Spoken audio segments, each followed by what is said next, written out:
Breathtaking landscapes, vast plains sweeping up into the last snow-topped peaks of the Andes. This is the Tierra del Fuego, the land of fire. For most travelers, this island, situated on the southern tip of South America, is synonymous with the ends of the earth. Ushuaia, the Argentine capital of the Tierra del Fuego, stretches out lazily along the shores of the Beagle Channel. The town, founded as a penal colony less than a century ago, has changed a great deal since. Once they had exterminated the Yamana Indians who had been living on this land for thousands of years, the sheep raisers, gold prospectors, and adventurers of all stripes forged this pioneer town piece by piece. There are now close to 50,000 inhabitants. Fishermen have now replaced the sheep raisers. In the cold, rich waters of the South Atlantic and Pacific, they pull in thousands of tons of fish that they export to Buenos Aires, Europe, and Japan.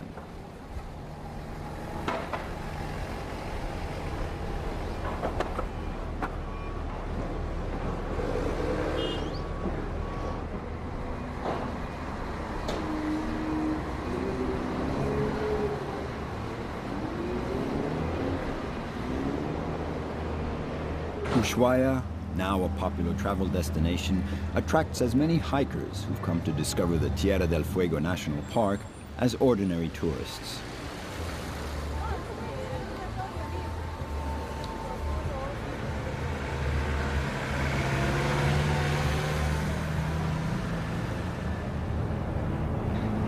But in the past few years, Ushuaia has become more than merely the southernmost town on Earth.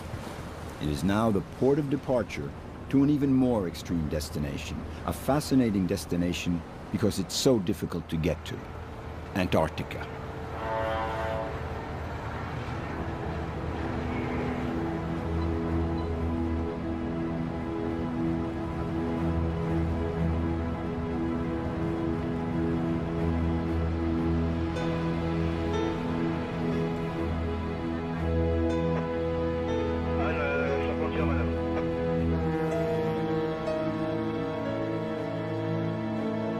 Le Diamant, a small cruise boat, is a regular visitor to the Chilean fjords and the Tierra del Fuego.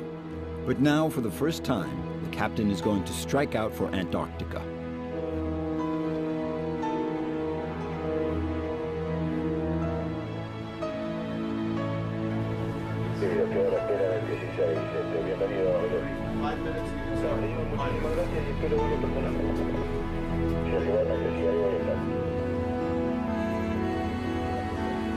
Leaving Ushuaia, we sail along the middle of the Beagle Channel, which marks the boundary between Argentina and the Chilean part of the Tierra del Fuego.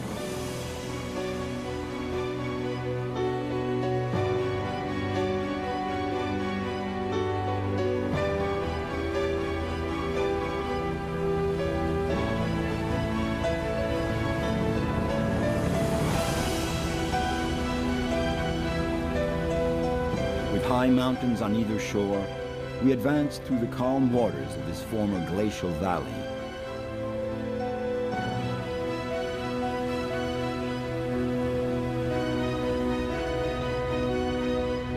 We reach Cape Horn in a few hours. Leaving behind us the legendary cliff, we enter into the icy waters that separate South America from Antarctica.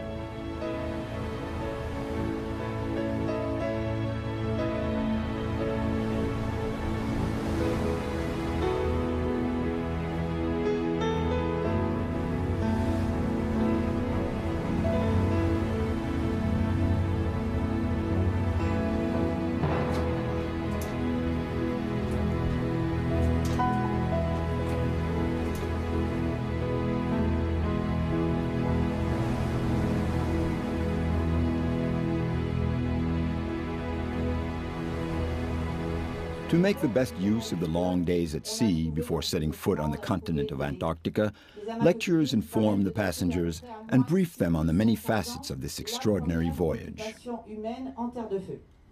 Donc voilà une reproduction d'un groupe de ces fameux Indiens Yamana, tels que les explorateurs français, l'expédition de la Romanche en 1882, a pu les observer. Deuxième pilote débarqué.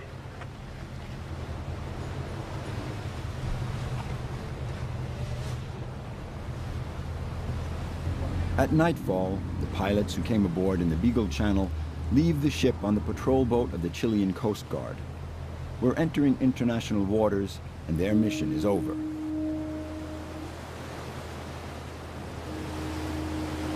For us, this is the beginning of a new voyage.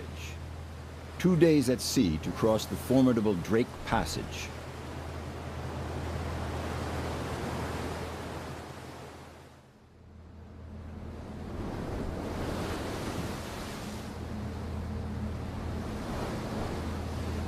Few boats sail to Antarctica. They have to have a reinforced hull, have Zodiac boats to go ashore. They have to enlist specialists to navigate through the ice floes and specialized Antarctic guides.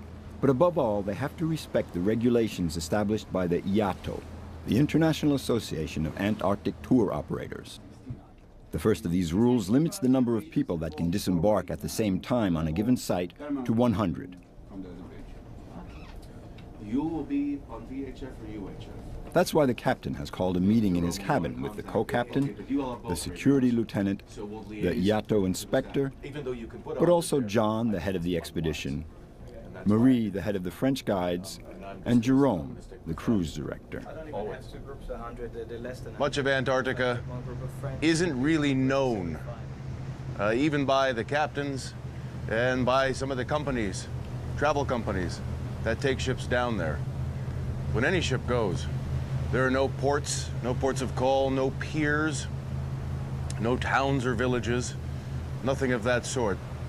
There are the odd base scientific research station here and there. I've had the experience to come down here for 15 years almost and explore lots of the small nooks and crannies, lots of the little coves, the islands. And because of that experience, I've come to know the places that's good to take guests and fellow travelers.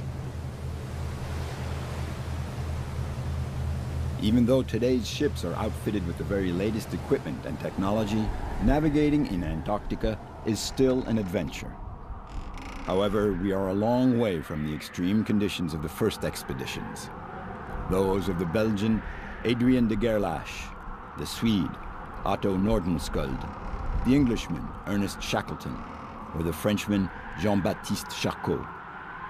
It's easy to forget that, for the most part, these expeditions took place between 1898 and 1916.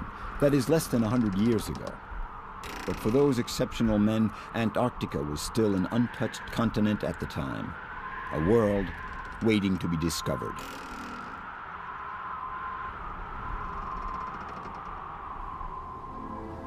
The first men, however, to take notice of these regions of the extreme south were neither scientists nor explorers. They were seal hunters and whalers. From the beginning of the 19th century on, after sailing down the southern coast of Chile, they entered into Drake Passage, thus opening one of the 3 Antarctic exploration routes. The most natural routes to reach Antarctica in the history of research and conquest have been the route from New Zealand to the Ross Sea. I'm thinking mainly of the explorers Scott and Shackleton. And then the route from Hobart in Tasmania that takes you to Wilkes Land and Terra de Lis. And the route that we're on, which is the oldest and most legendary route, the Drake Passage.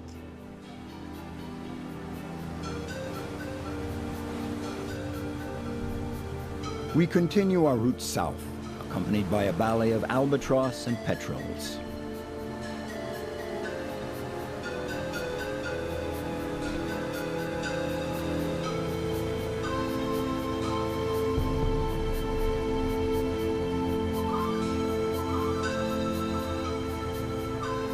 Halfway across Drake Passage, we encounter Jean-Louis Etienne's former vessel. It has been rechristened the Tara and is on its way home from an expedition in the Antarctic Peninsula.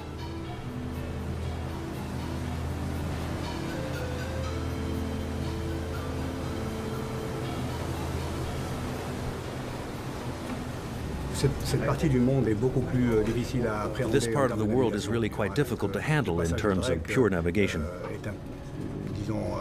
Drake Passage is notorious for its difficult sailing. You saw yourself the weather is really unpredictable. We can get 2 or 3 different weather forecasts in a single day. Low-pressure systems come through here all the time. It's notorious in the world of sailing for its difficulties.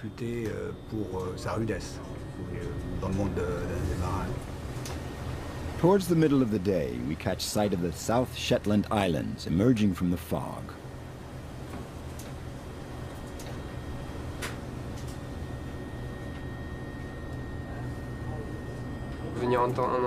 A trip to Antarctica is really a special experience because it's the last continent.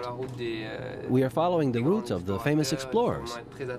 You have to be very alert, very careful of the ice, and follow the advice of the ice masters, the ice pilots that are on board with us. It's the most exciting sort of navigation because you get a rush of adrenaline maneuvering in these waters. As we near the islands, we run into a flock of penguins busy fishing. The first discovery that we make is that these birds, so clumsy and awkward on land, are swift, leaping swimmers in the water.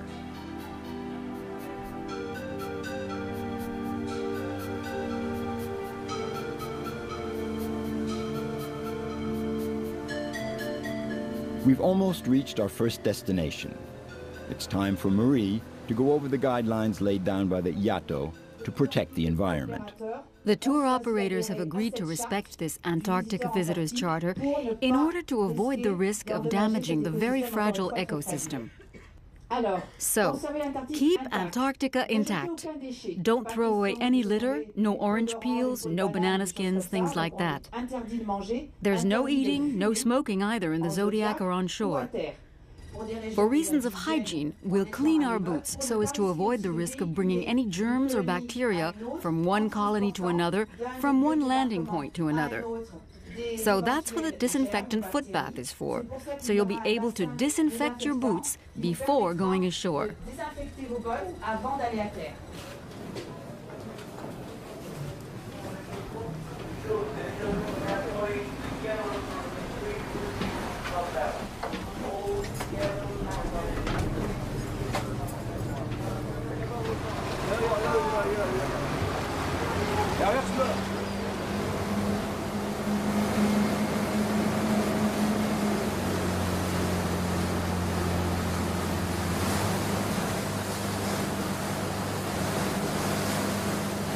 Our first stop in the South Shetland Islands, Penguin Island. It's obvious why the seal hunters who landed here in 1820 gave this name to the island.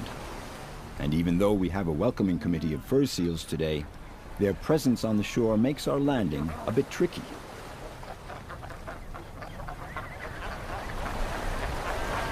IATO is really concerned with protecting the integrity of nesting penguins, sea lions, fur seals, and to make sure that the nesting areas are not impacted at all. We are also real interested in making sure that you maintain a safe distance from the wildlife so that you do not disrupt their natural behavior, whether they be nesting or just moving around. The biggest risk, obviously, is impacts that can take for many generations to overcome. We are also real concerned at IATO about making sure that you don't pick up any rocks or any feathers or bones. You take nothing from Antarctica and leave only footprints. Unlike the Arctic, which is a region of ice surrounded by continents, Antarctica is a continent surrounded by ice.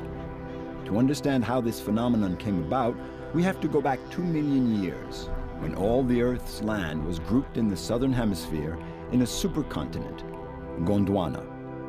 Over the course of millions of years, Gondwana broke up into the continents which began to drift, leaving Antarctica isolated.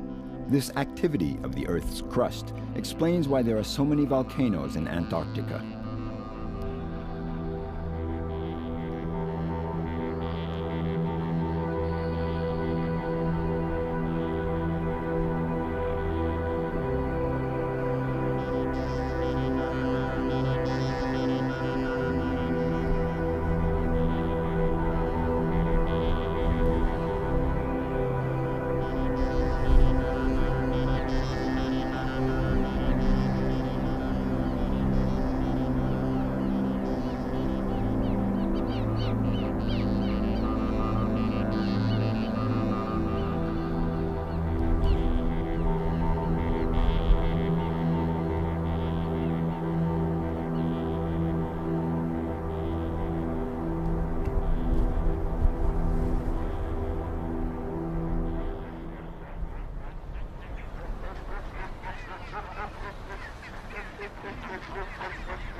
With the coming of spring, the chin-strap penguins, with their characteristic narrow black band running from one ear to the other, are returning to Antarctica.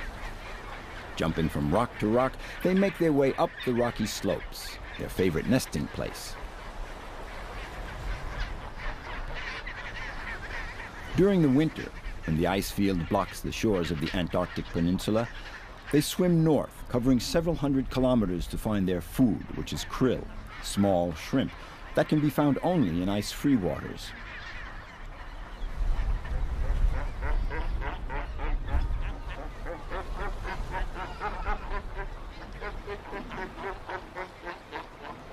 We are looking at some Antarctic fur seals here, and these are the only eared seals of the Antarctic Peninsula region. And this was the animal that caused the discovery of this part of Antarctica. The fur seal hunters came here in the 1820s. So what they're doing here is, these are all males, and the breeding season is finished for the year, and that means all of these males are now finished breeding, and they are taking a vacation here on this island. So they are tired of being around all the females and all the babies, and they're having a vacation here. They're just resting.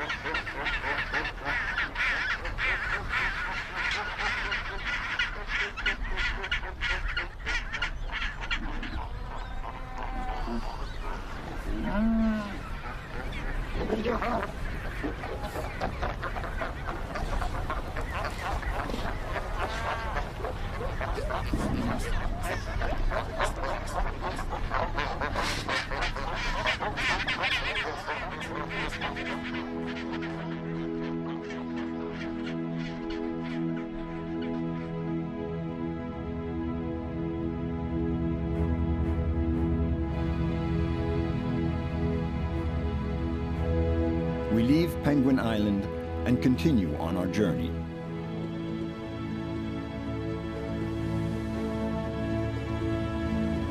As we sail along the South Shetland Islands, we run into some icebergs.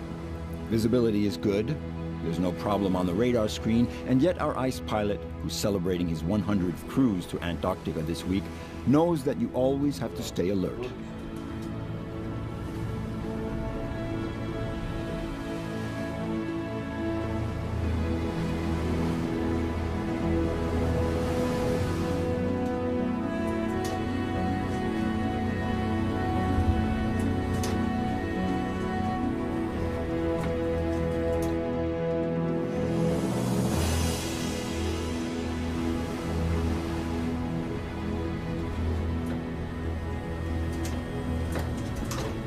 I'm, as ice master, advising and giving assistance to the ship's command, especially to the captain and the officers on watch, where to go, where to anchor, how to go between pack ice, how to navigate between icebergs, especially tabular icebergs from the shelf, which are in these waters, and it's the most difficult navigation area on Earth.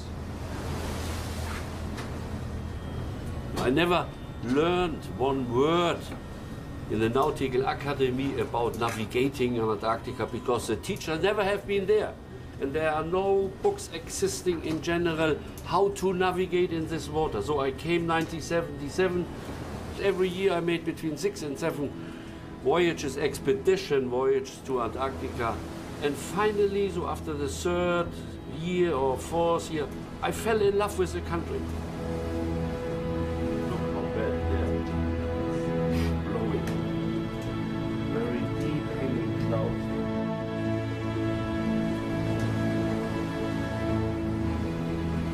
The weather is quite unpredictable in Antarctica.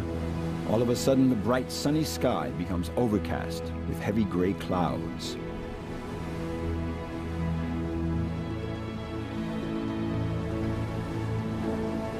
After a few hours at sea, we come into view of mysterious Deception Island, with its spur-covered summit that every now and again emerges from the fog.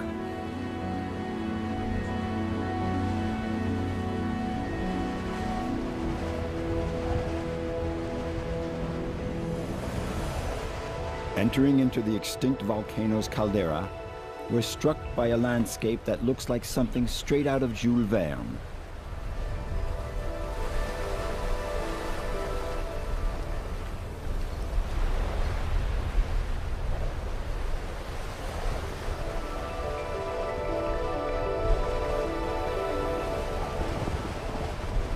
On the shore of this mysterious island, we behold a group of strange rusted metal structures from a bygone age, and yet they are surprisingly futuristic. Who constructed all this, and for what purpose? What catastrophe resulted in this scene of desolation?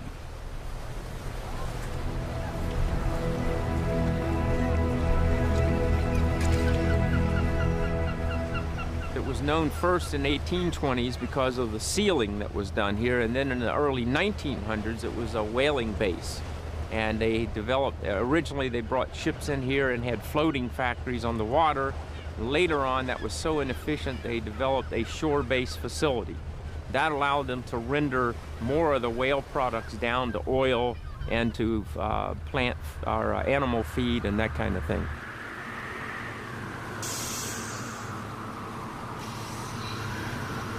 Thousands of whales were killed and cut up on Deception Island. This is a photo taken on South Georgia, another archipelago in the Antarctic region where the same sort of butchery went on.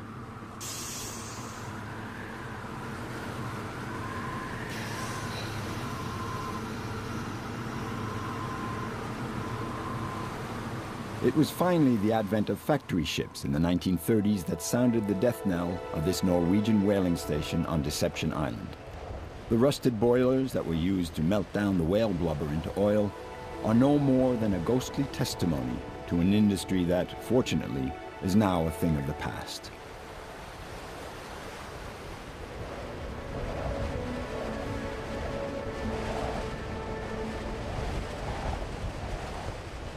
For years, the wind and the birds were the only ones here to comfort and heal this ravaged island. But with the end of the Second World War, the English, the Chileans, and the Argentines vie for possession of the island, and each one sets up their own weather station. Then, as if nature wanted to reclaim its own, the volcano erupts in 1969. The bases are destroyed, and the island is abandoned. They all agreed to make Antarctica the last wholly protected natural region of the planet. This stopover at Deception Island has merely confirmed our conviction that man is the most dangerous of predators. And in the centuries to come, Antarctica should continue to be wary of him.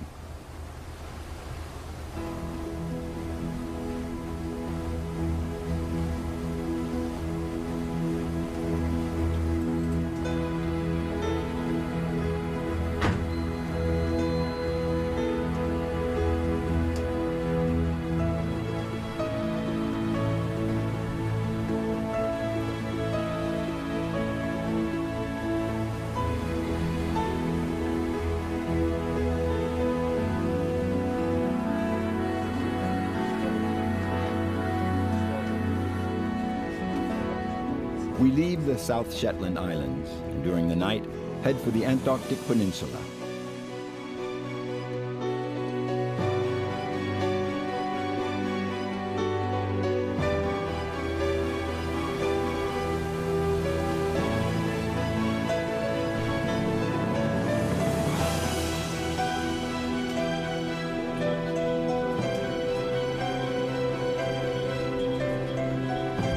Nothing to start. Nothing to start.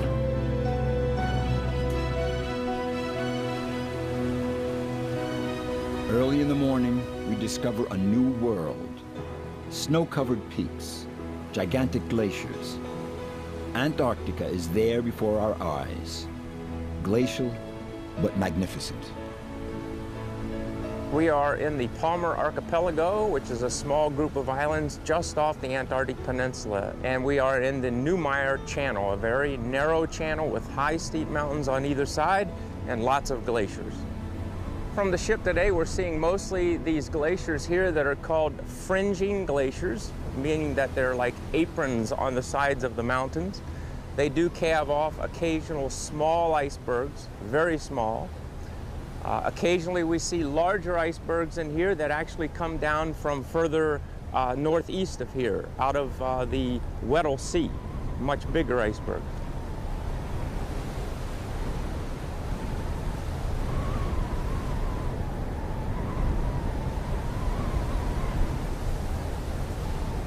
The main explorer in this area was a man named Adrien Gerlache, and he was a Belgian who explored in here in 1897 to 99, and he put many of the place names on this area. It was the first scientific expedition down to the Antarctic Peninsula area.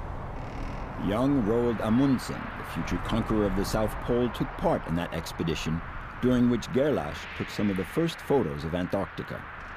But they had set out too late in the season, and his ship, the Belgica, gets trapped in the pack ice for a year and drifts several hundred kilometers.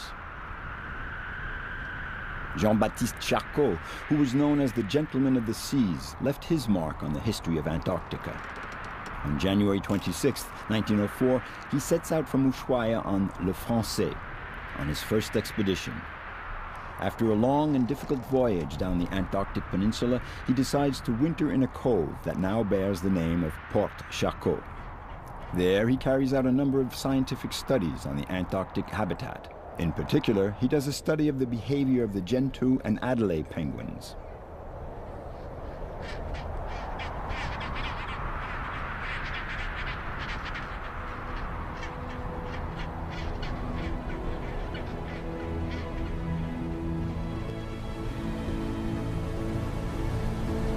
A little later in the morning, we meet the American icebreaker Lawrence M. Gould, which is bringing fresh supplies to Palmer Station, situated in the south of Anvers Island. The information we receive from the bridge of the icebreaker is not very promising. For the moment, the Le Maire Channel, which we were hoping to take tomorrow, is completely blocked by ice.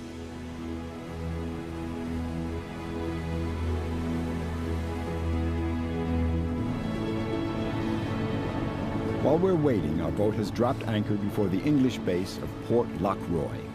It really should be pronounced Lockroy, for it was Jean-Baptiste Charcot who discovered the site in February 1904 and named it after the vice president of the French House of Representatives, Edouard Lockroy, to thank him for his help and support for the expedition.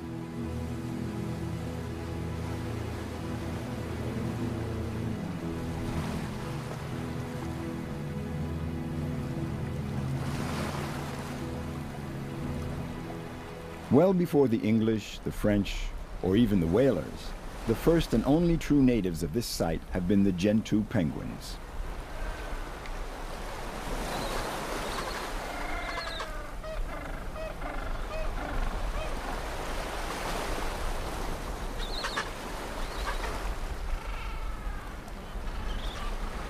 There are so many Gentoos that the base sometimes looks like a besieged encampment, even with the Union Jack flying from its roof. And in fact, the English surrendered. They closed the base in 1962. It was not until 1994 that it reopened as an Antarctic exploration museum.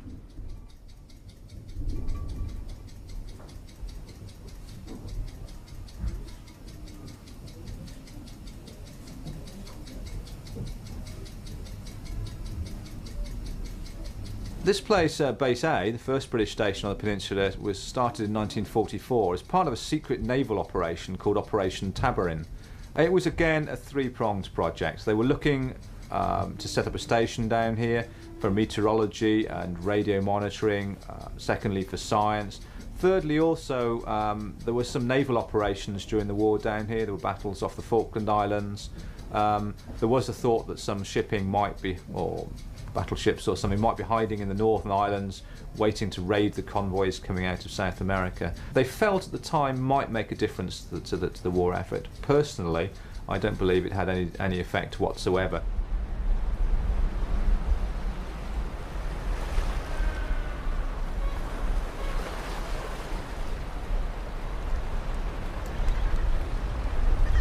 We could go on watching these penguins forever. There are so many of them that they all look the same, whereas they are in fact all different. We can see why Marie has such a passion for these very special birds. During the trip, we'll be seeing basically 3 types of penguin. Today it'll be the Gentoo penguins with their little white patch and their red beak. On the first day, we saw chinstrap penguins, and their name really fits them on account of the dark line on their neck. And tomorrow we'll start seeing Adelaide penguins. Each type of penguin has its own specific character. The chinstraps tend to be rather aggressive, and they're not as numerous. The Gentoos are more placid and live together in large colonies. Now, within the same species of penguin, you can have good parents and bad parents, quarrelsome parents. There are those who have no qualms about stealing pebbles from the neighbor's nest and bringing them back to their own. You have all the possible cases. It's a veritable miniature community, a sort of caricature of the human community. Penguins have never been hunted by man very much because there have never been any men here. The only men that live here on a semi-permanent basis are scientists, and they have very good reasons to respect the penguins. The only cases of penguins being hunted were by certain explorers, so it was very sporadic, at a specific period in a specific place. So they don't have any natural defenses in their genes against Homo sapiens.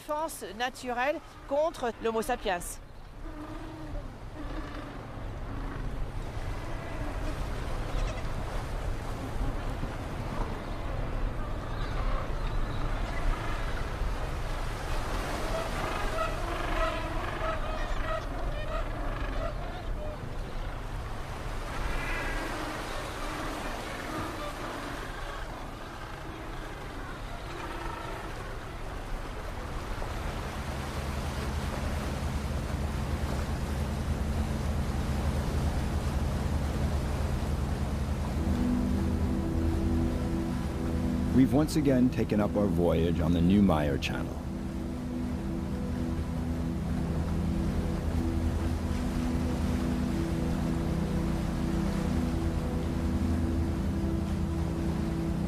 The captain's goal is to take the boat as far as possible, but the weather forecast is not very promising.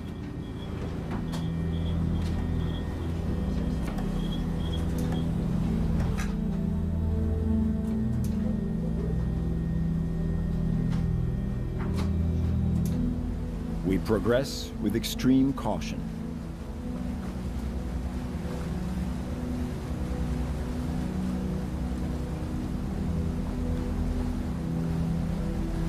The mass of growlers, which are small blocks of ice drifting on the surface of the water, is getting more and more dense.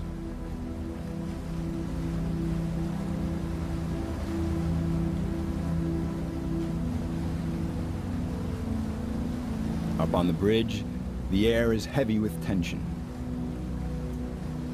We're approaching the entrance of the Le Maire Channel, and just ahead of our coastline we have a stripe, or so-called belt, drifting by the wind. It's also frozen sea water. Now I'm looking where's a chance to push.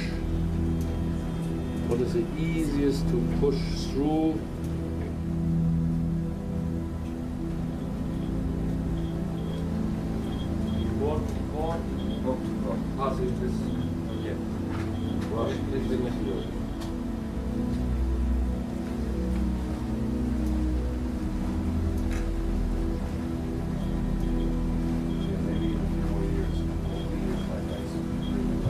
Between these little ones, the two. Yeah. Starboard, starboard. Yes. So the one we keep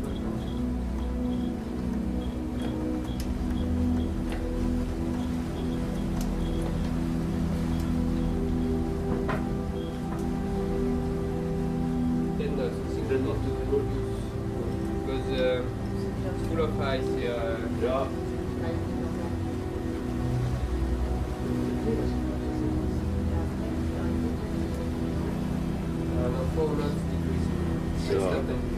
Stop engine and call your master the belt ahead.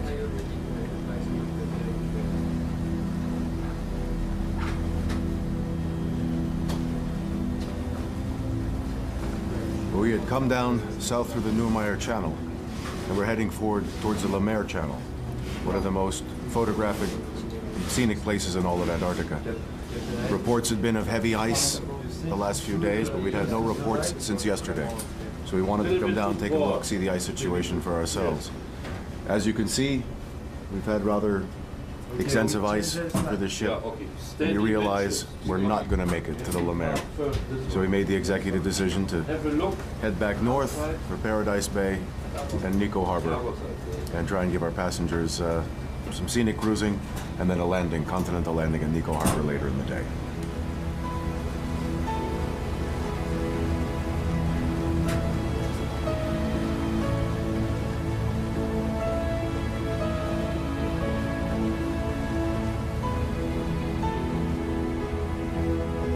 Once we turn around and head north, the water is ice-free and it's clear sailing.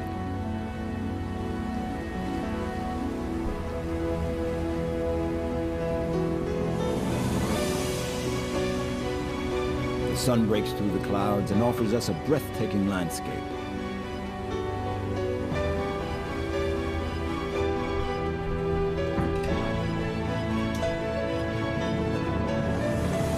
Feasting our eyes on such a sight, we quickly forget our disappointment at not having reached Le Maire Channel.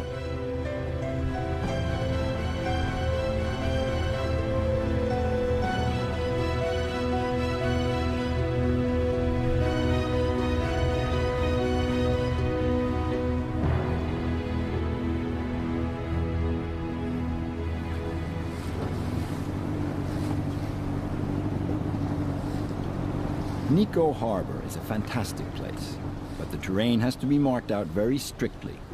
The paths that the passengers take must in no case impede the penguins as they advance towards the sea. There are 3 spots: the hut, on top of the hill, and over there the point with the cormorants. Now, when they go up here, you got groups of penguins on this side, groups of penguins on that side. Yeah. This swale right between the rocks, that's the best way, safest way up, and it's away from the penguins the most. That's the way up. We don't want them climbing up into groups of penguins, of course. Okay. Yeah.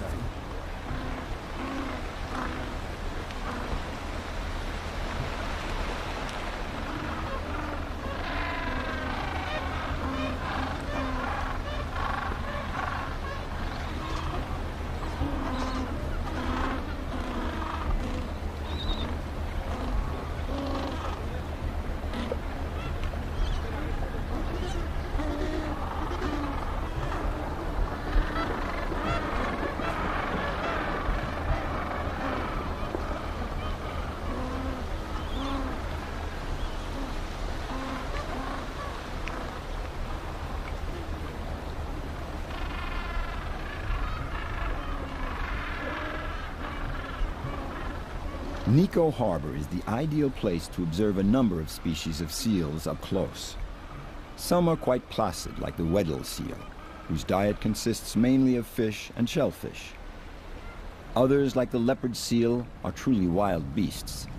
With its powerful jaw, armed with incisors, it can attack penguins as well as other seals.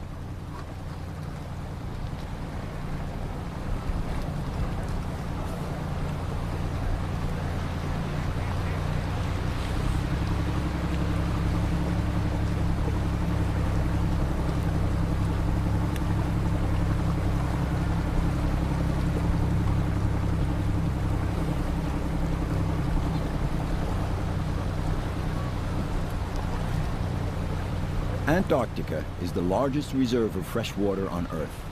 So the subject on everybody's mind is the problem of global warming and the melting of the ice caps. But first, a very simple question. Why is ice blue? All water is blue. But normally it's a very weak reflection, and normally there are other things that interfere with that. For instance, in the ocean, if you go out into the mid-tropical ocean, the water appears quite blue because there's no plankton in it. So there's nothing to discolor it. But generally in these areas, water doesn't appear blue because there's plankton, a lot of krill, and phytoplankton also, the small plant organisms in the water. But actually all ice and all water reflects a very small scattering of the blue wavelengths, so the end of the spectrum. The longer wavelengths are actually absorbed into the ice and they vanish from our eye. But everything else, the little blue-green end of the spectrum, is scattered, and so it comes back into our eye.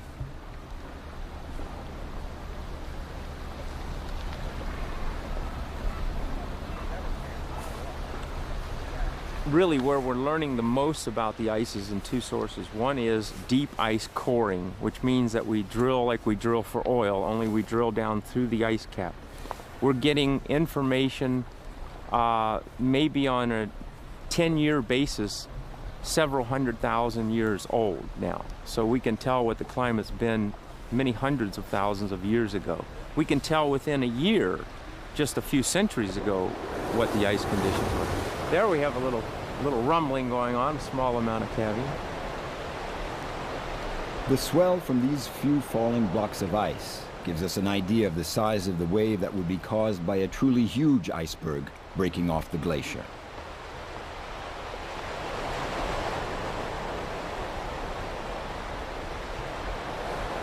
It's better not to be on the opposite shore, unless you're a seagull and can fly off.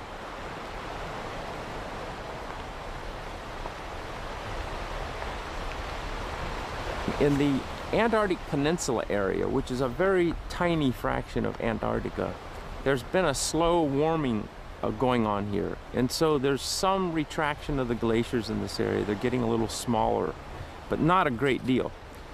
The sea ice is the thing that's most affected right now. There's less sea ice in this region than there was, although we've got a very cold summer this summer, there's plenty of sea ice.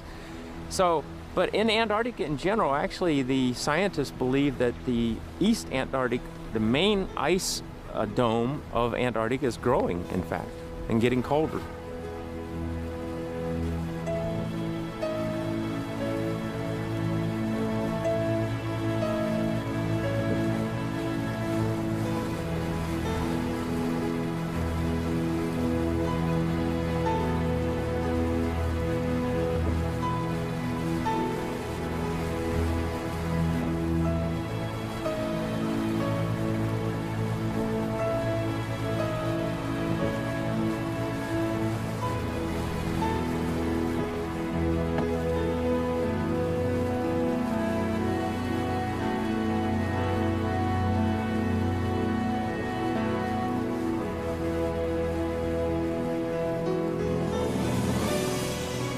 This day that got off to a worrisome start finishes in a blaze of glory. The rays of the setting sun bathe the mountains and the face of the glaciers lining the Gerlache Strait.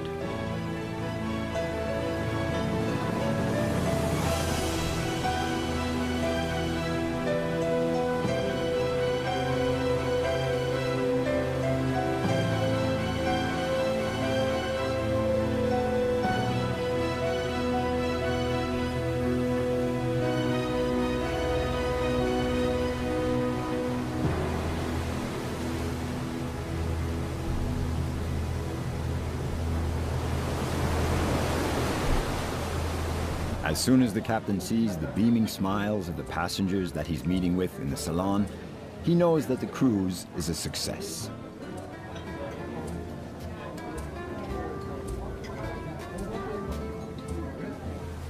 Once again, Antarctica has lived up to its promise.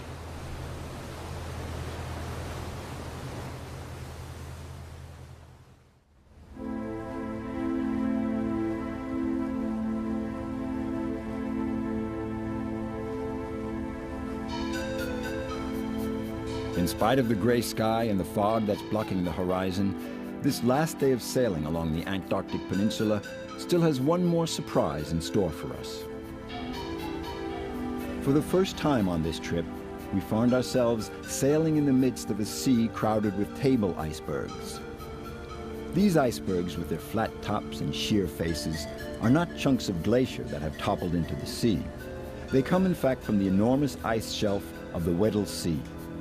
Pushed by the currents, they break off from the ice shelf, drift, and obstruct the sea lanes north of the peninsula.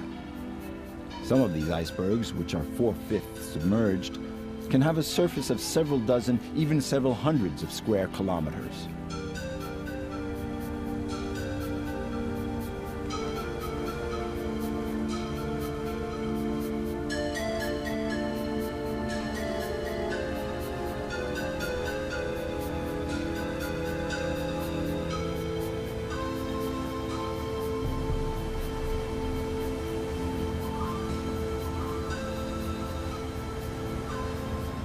Towards midday, we come into sight of the Argentine Esperanza station.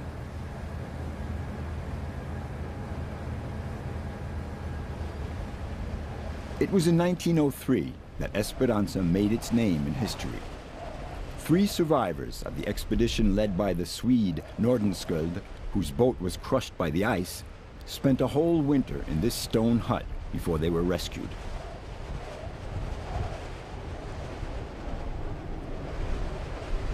The vehicles parked near the hut are there to commemorate the founding of the base by the Argentines in 1952.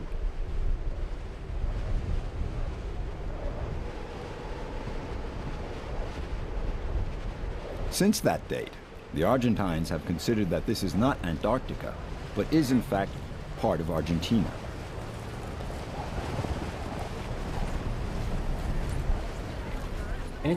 Right now, there are 85 people living here on the base. 30 of them are scientists, and the others are military personnel and their families who provide the logistics. The particularity of this base is that we have 9 families with 15 children living here in Antarctica. And that makes for a specific lifestyle, with its own particular activities. We have a school and 2 teachers who came over from Tierra del Fuego, and the children over 12 take classes over the internet.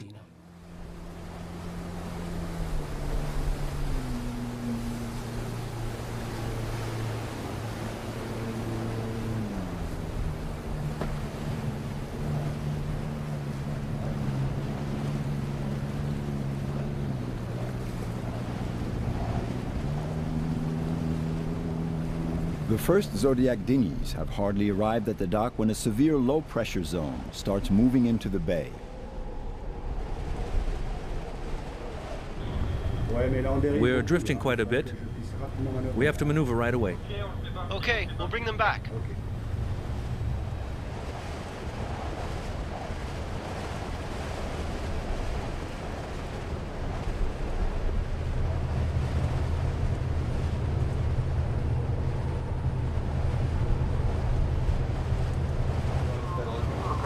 The depression becomes more and more threatening, so the captain decides to call all the passengers back on board.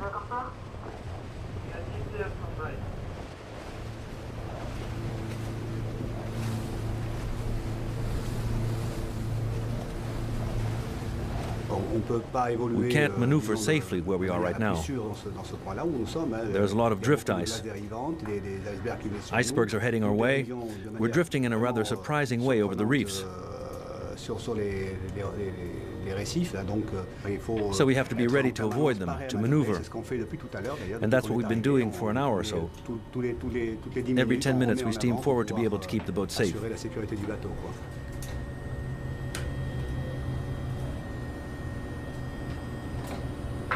We wait an hour and the depression moves off. The passengers can go back ashore without any risk.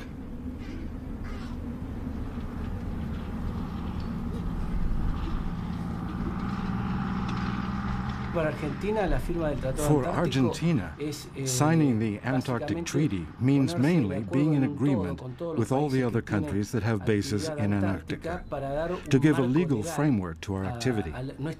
Following the International Geophysical Year of 1958, Argentina ratified the treaty. Among the countries that signed, 7 of them, Argentina included, have laid claims to territories. Argentina respects all the conditions of the treaty, without, however, relinquishing its claim to sovereignty over this territory.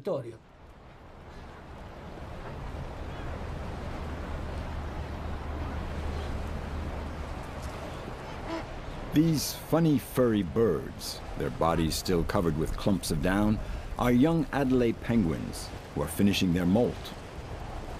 Grouped in a sort of nursery, they make an ideal prey for the skuas.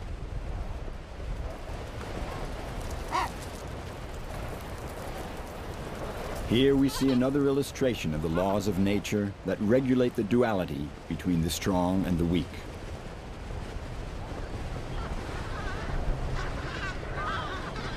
The skuas are sowing panic. They're usually scavengers, but here they're trying to isolate a weaker or wounded member from the group.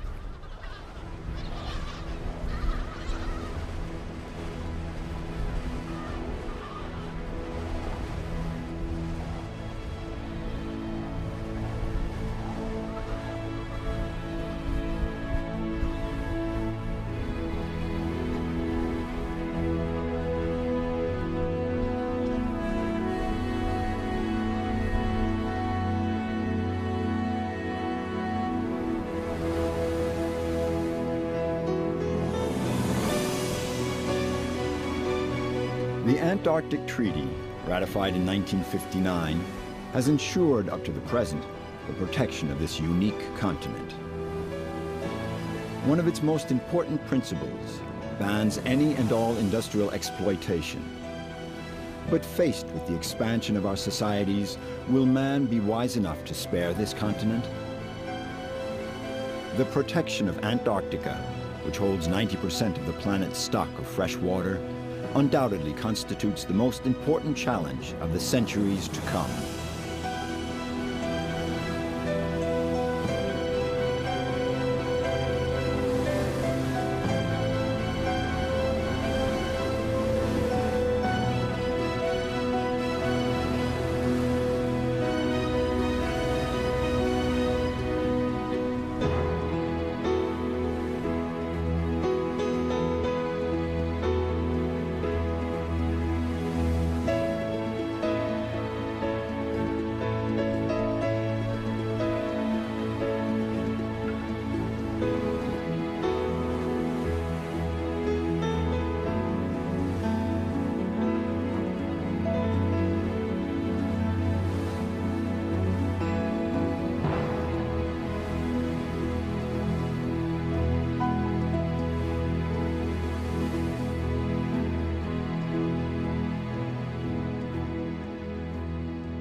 Ushuaia, now a popular travel destination, attracts as many hikers who've come to discover the Tierra del Fuego National Park as ordinary tourists.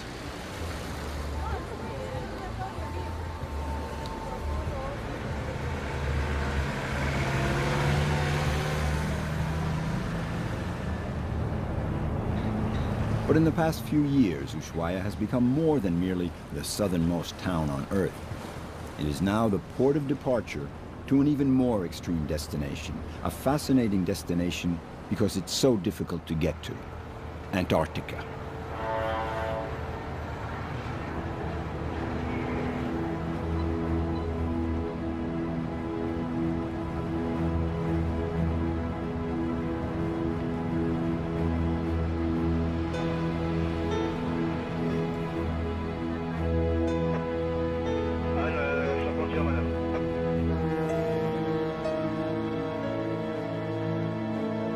Le Diamant, a small cruise boat, is a regular visitor to the Chilean fjords and the Tierra del Fuego. But now, for the first time, the captain is going to strike out for Antarctica.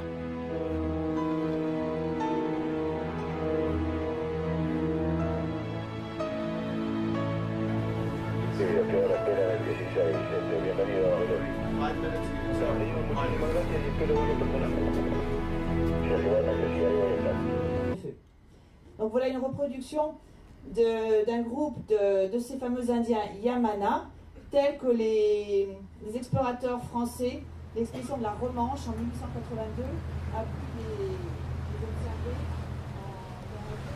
Deuxième pilote débarqué!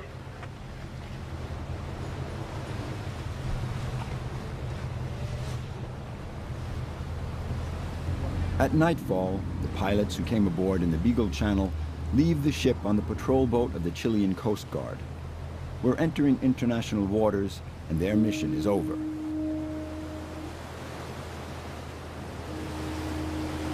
For us, this is the beginning of a new voyage. 2 days at sea to cross the formidable Drake Passage.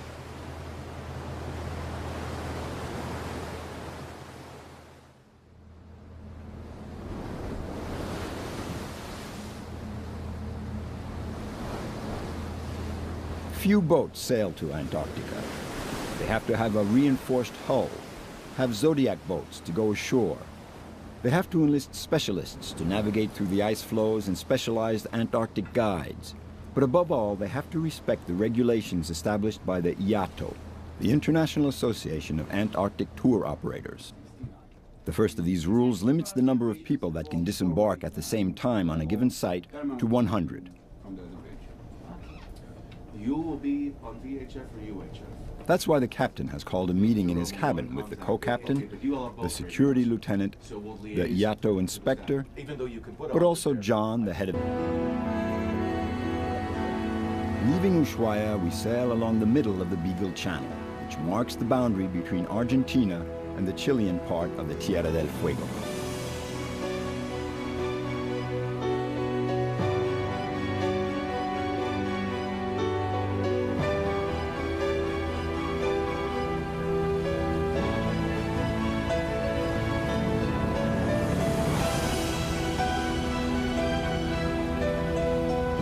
High mountains on either shore, we advanced through the calm waters of this former glacial valley.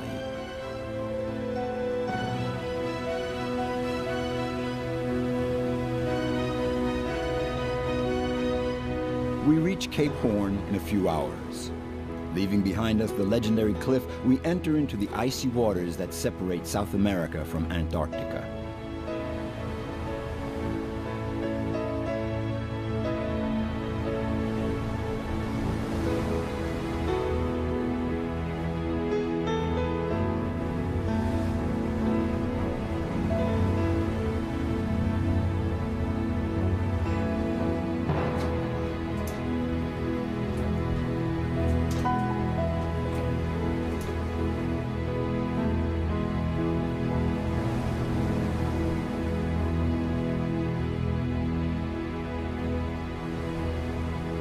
To make the best use of the long days at sea before setting foot on the continent of Antarctica, lecturers inform the passengers and brief them on the many facets of this extraordinary voyage.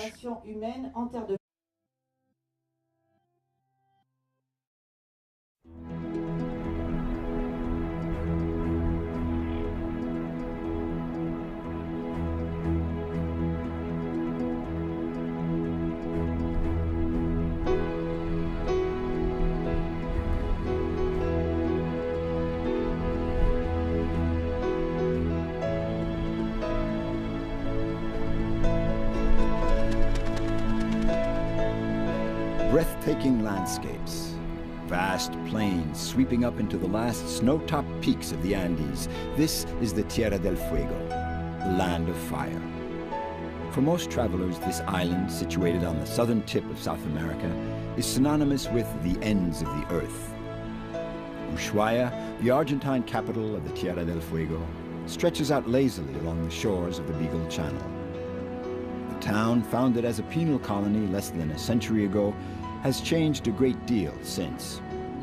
Once they had exterminated the Yamana Indians who had been living on this land for thousands of years, the sheep raisers, gold prospectors, and adventurers of all stripes forged this pioneer town piece by piece.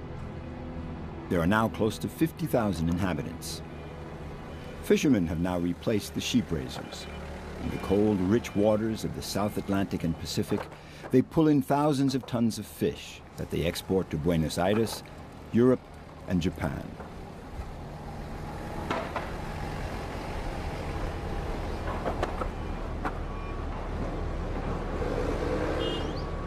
The expedition, Marie, the head of the French guides, and Jerome, the cruise director.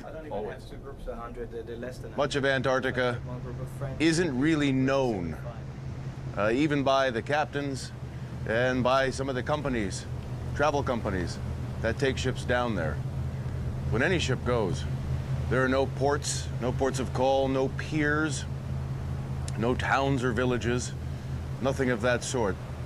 There are the odd base scientific research station here and there. I've had the experience to come down here for 15 years almost and explore lots of the small nooks and crannies, lots of the little coves, the islands. And because of that experience, I've come to know the places that's good to take guests and fellow travelers. Even though today's ships are outfitted with the very latest equipment and technology, navigating in Antarctica is still an adventure. However, we are a long way from the extreme conditions of the first expeditions. Those of the Belgian Adrien de Gerlache, the Swede Otto Nordenskjöld, the Englishman Ernest Shackleton, or the Frenchman Jean-Baptiste Charcot. It's easy to forget that, for the most part, these expeditions took place between 1898 and 1916, that is less than 100 years ago. But for those exceptional men, Antarctica was still an untouched continent at the time, a world waiting to be discovered.